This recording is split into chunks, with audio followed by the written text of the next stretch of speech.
Bonjour, moi je suis diplômé de la filière aéronautique du CNAM. Ça fait déjà 2 mois maintenant que je suis en Mongolie pour former les élèves pilotes qui sont derrière moi, qui vont former donc l'équivalent de la sécurité civile en Mongolie. C'est un contrat entre l'État français et l'État mongol. Je les forme à la théorie du pilote professionnel. Donc voilà, la formation d'ingénieur au CNAM, ça me permet de participer à des beaux projets comme ça, euh, et même de continuer à travailler dans l'aéronautique pour le reste du parcours. Voilà. Donc je vais laisser aux élèves le soin de vous dire le mot de la fin.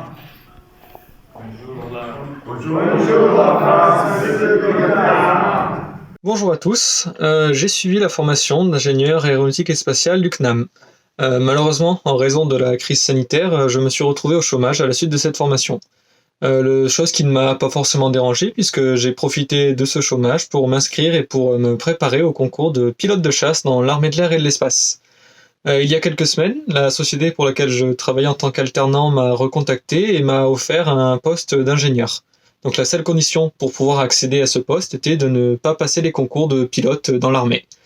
J'ai donc passé les concours de pilote de chasse dans l'armée de l'air et de l'espace la semaine dernière et j'attends les résultats qui tomberont d'ici fin mars en croisant les doigts.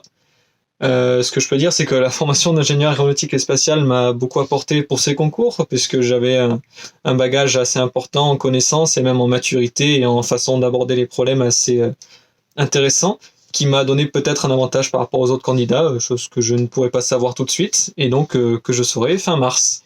Voilà, merci à tous et bon courage pour la suite. Bonjour à tous, moi c'est Théo, diplômé de la formation aéronautique et spatiale du CNAM promotion 2020. Je fais cette courte vidéo pour vous dire où j'en suis aujourd'hui depuis la fin du diplôme.